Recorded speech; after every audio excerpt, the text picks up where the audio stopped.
Hello बच्चों, कैसे हैं आप लोग। आई होप कि आप बहुत अच्छे होंगे, शानदार होंगे, ज़बरदस्त होंगे। और आज हम देख लेते हैं BSc fourth semester physics unit 5 transistor biasing के वो सारे के सारे most important multiple choice question जो इस साल पेपर में आने वाले हैं। ओनली 25 MCQ और यूनिट 5 फिनिश। बहुत ही मोस्ट इंपोर्टेंट क्वेश्चन है, तो कोई भी क्वेश्चन छोड़ना मत और ऐसे मान के इन क्वेश्चन को तैयार करना जैसे इस साल यही क्वेश्चन पेपर में आएंगे। चलिए देख लेते हैं वो कौन कौन से क्वेश्चन हैं जो इस साल पेपर में आने वाले हैं। ठीक है, देखो क्वेश्चन फर्स्ट है हमारा, दिख रहा है ना आपको भाई। क्वेश्चन फर्स्ट आपको दिख रहा है, ठीक है ठीक है। क्वेश्चन फर्स्ट है हमारा, क्रियाशील बिंदु को कहते हैं। भाई क्रियाशील बिंदु को आप क्या बोलते हो, जल्दी बताओ फास्टली।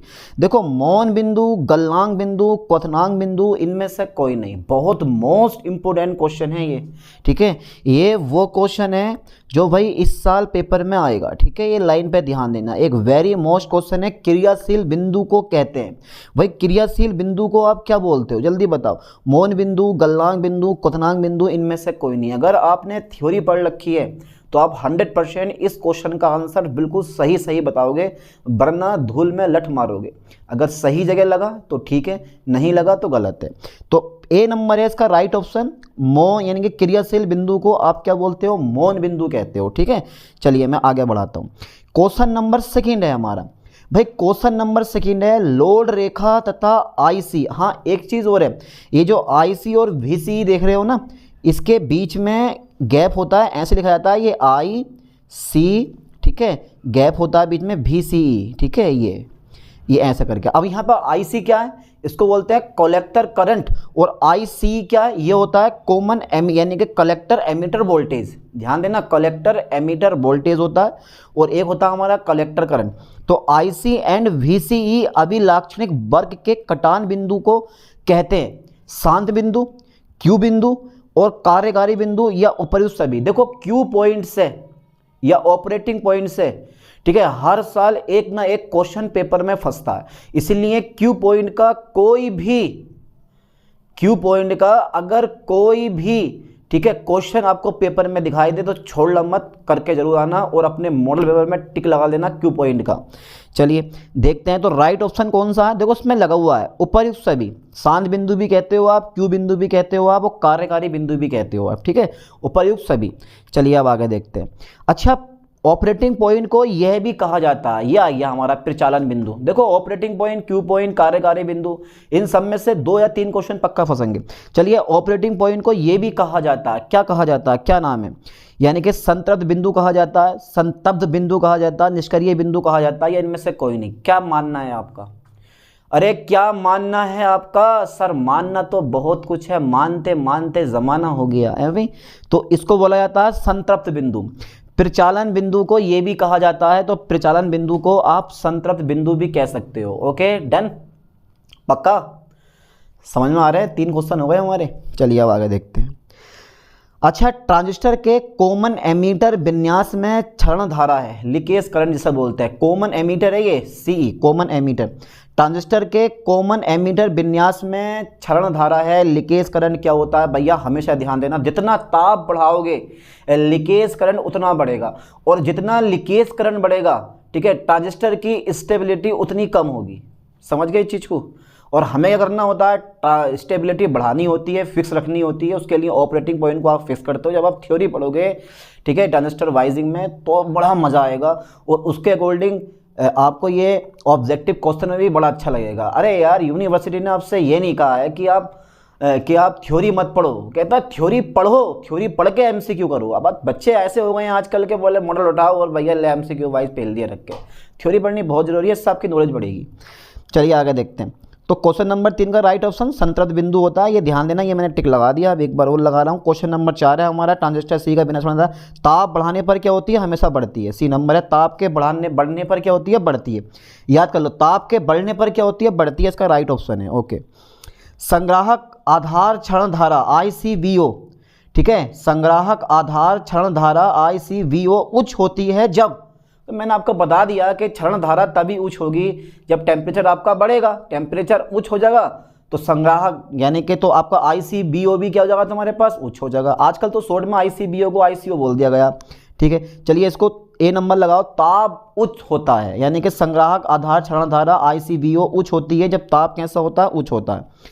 अच्छा, क्वेश्चन नंबर 6 है, ट्रांजिस्टर के कॉमन एमीटर विन्यास में ताप के बढ़ने पर संग्राहक धारा IC के बढ़ने के फलस्वरूप घटित होती है।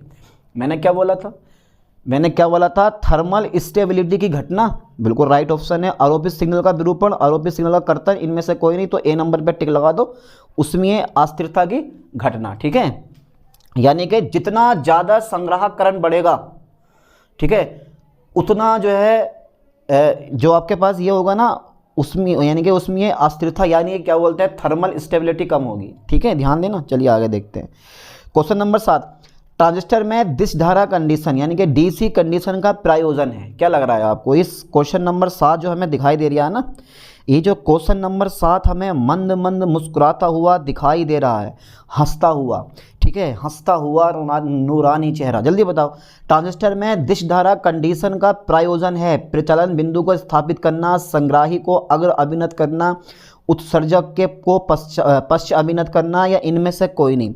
क्या लग रहा है आपको भाई, क्या लग रहा है आपको इसका आंसर? जल्दी बताओ फास्टली, क्या लग रहा है? प्रचालन बिंदु को स्थापित करना इज ए राइट ऑप्शन। ठीक है, A number is A right option, प्रचालन बिंदु को स्थापित करना, यही क्या होता है, DC कंडीशन का प्रयोजन है। चलिए मैं आगे देखता हूँ। अच्छा, एक बताओ जरा, सिलिकॉन ट्रांजिस्टर के लिए नी वोल्टेज है, बहुत ही मोस्ट है, जिसे बोलते हैं ना, जिसे बोलते हैं वेरी वेरी मोस्ट। आपकी अपनी भाषा में क्या बोलते हैं, वेरी वेरी मोस्ट। ये वो क्वेश्चन है भाई, ये वो क्वेश्चन है वेरी वेरी मोस्ट, जो आंधी लाएगा तूफान लाएगा, वो खुद भी आएगा साथ में। ट्रांजिस्टर में यानी कि सिलिकॉन ट्रांजिस्टर के लिए नी वोल्टेज होता है, हमेशा 1.0 होता है, इसको ठीक से याद कर लो, 1.0। ये देख लो, ये अलग ही लिखा हुआ, अलग ही कलर में दिखाई दे रहा है हमें, 1.0 वोल्टेज। तो ट्रांजिस्टर, सिलिकॉन ट्रांजिस्टर के लिए नी वोल्टेज कितना होता है, 1.0 वोल्टेज होता है। ठीक है सर, बहुत बढ़िया, इतना बढ़िया, इससे अच्छा कुछ नहीं। अच्छा, जर्मेनियम ट्रांजिस्टर के लिए, जर्मेनियम ट्रांजिस्टर के लिए नी वोल्टेज होता है भाई, सिलिकॉन के लिए तो हमने ऊपर लिख दिया 1.0 वोल्ट, लेकिन जर्मेनियम के लिए कितना होता है भाई, जर्मेनियम के लिए भी तो कुछ ना कुछ होता होगा, 0.3 वोल्ट, 0.5 वोल्ट, 0.7 वोल्ट और 1.0 वोल्ट। तो इसका बी ऑप्शन राइट है, 0.5 वोल्ट। ठीक है, ये ध्यान देना, जर्मेनियम ट्रांजिस्टर के लिए नी वोल्टेज होता है 0.5 वोल्ट। अच्छा, मैं दिख रहा हूँ, वॉइस क्लियर आ रही है? ठीक है, PDF फाइल साफ दिखाई दे रही है, तो टेंशन मत लो, अच्छे से तैयारी करो। अब चलिए अब आगे देखते हैं। क्वेश्चन नंबर 10वां हमारा आ गया भाई, 10वां क्वेश्चन है। 10वां क्वेश्चन आपसे क्या बोलता है भाई, ये 10वां क्वेश्चन आपसे क्या कहना चाह रही है, जल्दी बताओ फास्टली। सर, ये 10वां क्वेश्चन कह रहा है कि जर्मेनियम और सिलिकॉन ट्रांजिस्टर के लिए रोधी का विभव क्रमशः है, इसको बोलते हैं पोटेंशियल वेरियर। ठीक है, विभव प्राचीर भी कहते हैं, ये सब ने पढ़ रखा है। जर्मेनियम के लिए विभव प्राचीर 0.3 वोल्ट होती है और सिलिकॉन के लिए विभव प्राचीर 0.7 वोल्ट होती है। ठीक है, तो इसका मतलब है राइट ऑप्शन हमारा कौन सा है, ए नंबर है। आगे पढ़ने की जरूरत ही नहीं है, क्योंकि ये क्वेश्चन आपको याद है, और जो क्वेश्चन याद होता है उसको करके आना बड़ा आसान होता है, समझ गए। और जो क्वेश्चन याद नहीं है तो बैठे हुए देखोगे इधर को, कितनी इस दीवार में कितनी ईंटें लगी हैं, इसका प्लास्टर हुआ नहीं हुआ, सामने कितने बच्चे बैठे हैं, ऐसे करके देखोगे। जो क्वेश्चन आपसे नहीं आता और जो क्वेश्चन आता है 5 मिनट में करके निपटा दोगे, होता नहीं होता रियल लाइफ में, जरा मुझे बताओ भाई। ठीक है, तो 0.3 वोल्ट था 0.7 वोल्ट। ठीक है, राइट। आगे बढ़ाता हूँ मैं। तद्रूप प्रवर्धन के लिए आवश्यक है, कार्यकारी बिंदु नियत रहे, कार्यकारी बिंदु ताप के साथ बदले, कार्यकारी बिंदु बीटा, इसको बोलते हैं बीटा प्रचाल पर निर्भर हो, इनमें से कोई नहीं। भाई आपका आंसर आपके पास है, एक बार सोच लो, दिमाग लगा लो कि इसका राइट ऑप्शन कौन सा होगा, और उसी के अकॉर्डिंग आपको मुझे आंसर बताना। जल्दी बताओ, सोच लो, सोच लिया? समझो बेटा, प्यार से समझो, प्यार से, प्यार की भाषा बड़ी अच्छी होती है, जो चीज़ ना माने उसे प्यार से समझाओ। तद्रूप प्रवर्धन के लिए आवश्यक है कार्यकारी बिंदु नियत रहे, कार्यकारी बिंदु नियत रहे। लो सर, चलो हटाओ। क्वेश्चन नंबर 12 आ गया। देखो क्वेश्चन हमारा कौन सा, क्वेश्चन हमारा ये वाला है, ये देख रहे हो ना आप, ये क्या हमारा क्वेश्चन है।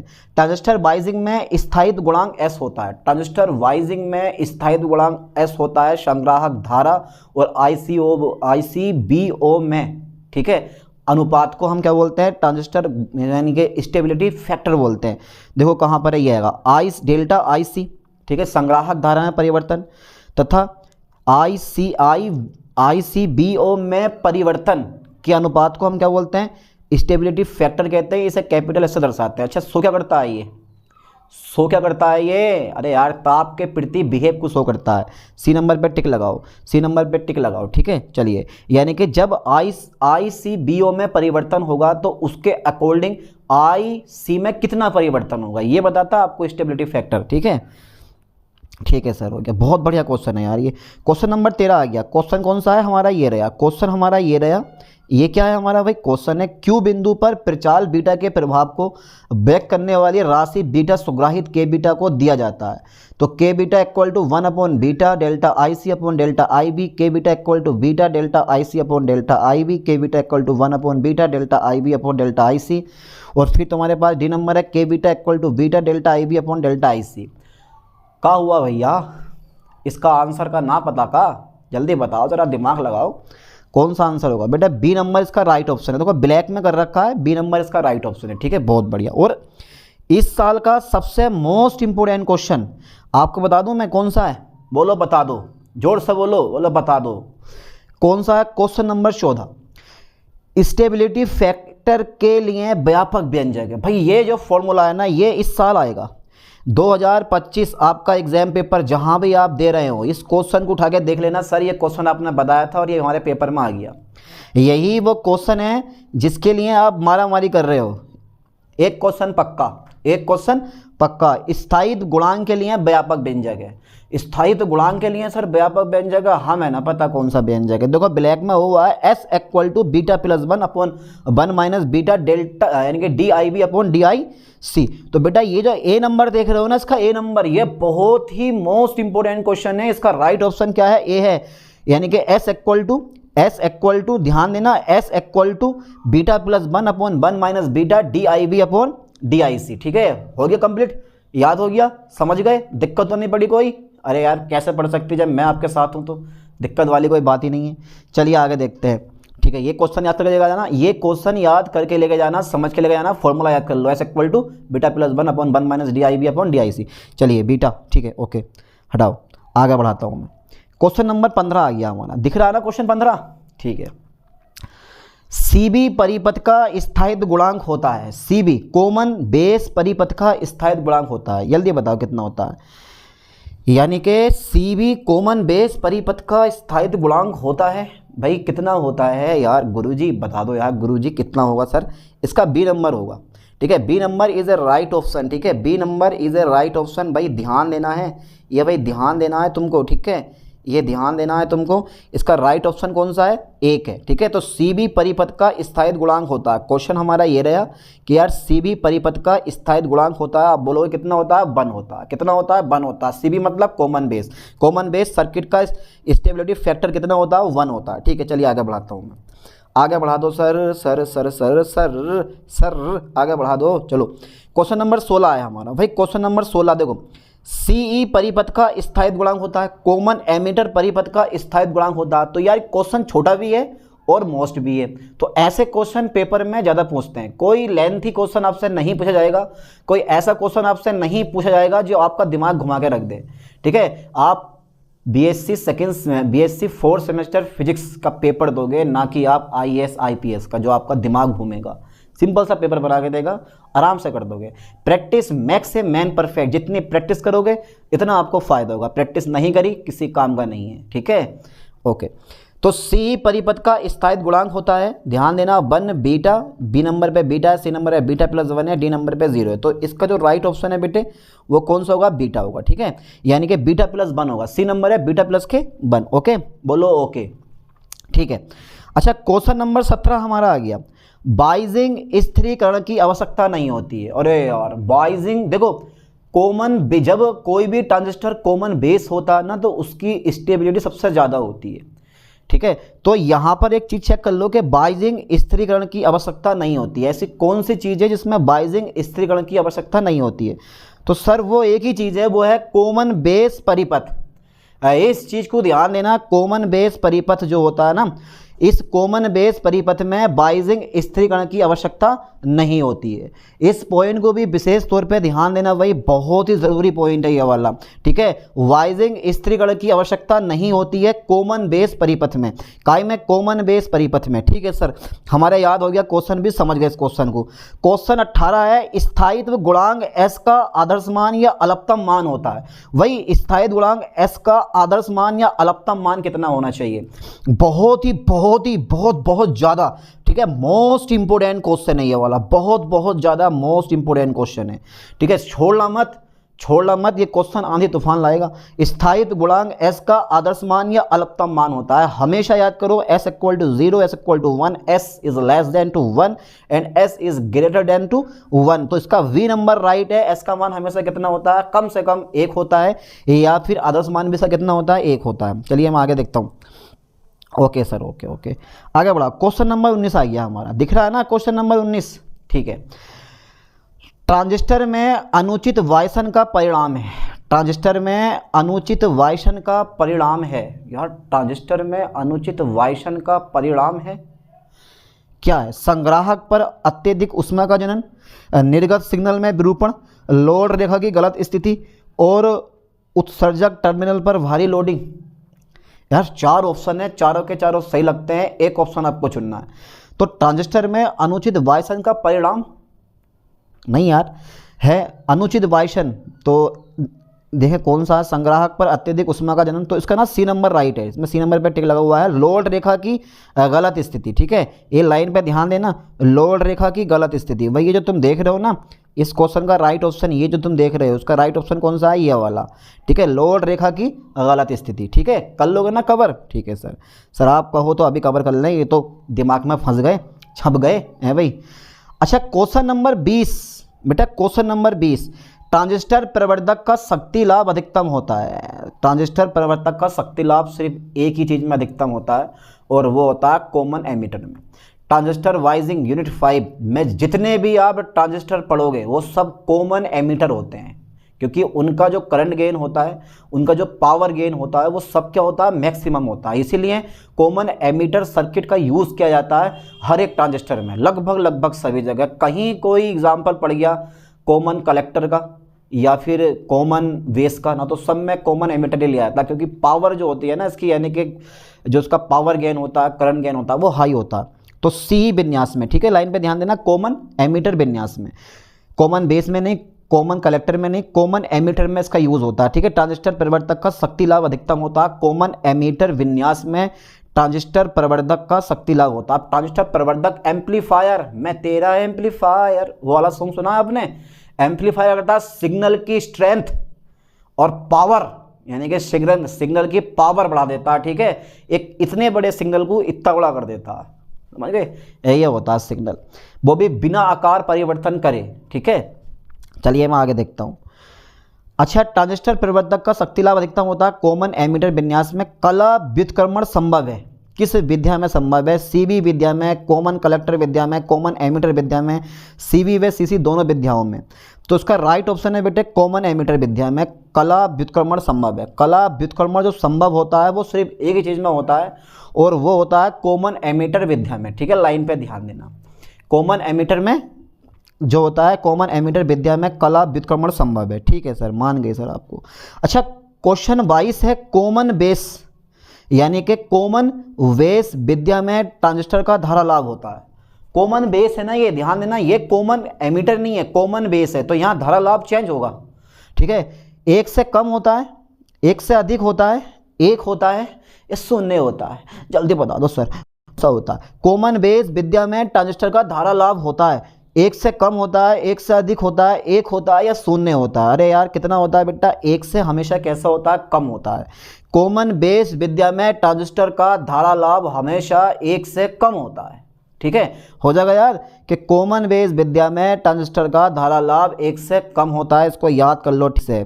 सर याद करने की क्या बात है, बस समझने की बात है। एक बार समझ गए, क्वेश्चन देख लिया, दिमाग में फिट हो गया, उसी क्वेश्चन को पेपर में आ गया, कर देंगे, ऐसा माइंड होना चाहिए आपका। चलिए क्वेश्चन नंबर 23 है, यदि किसी ट्रांजिस्टर के लिए, यहाँ पर थोड़ा सा चेंज है, यदि किसी ट्रांजिस्टर के लिए ये बीटा का मान शायद मेरे ख्याल से दे रखा है 24, और तो अल्फ़ा का मान कितना होगा, तो अल्फ़ा का मान कितना होगा। अगर बीटा का मान 24 है, यहाँ पे ये बीटा का मान दे रखा है, ठीक है, आप लिख लो क्या है, ये बीटा का मान दे रखा है।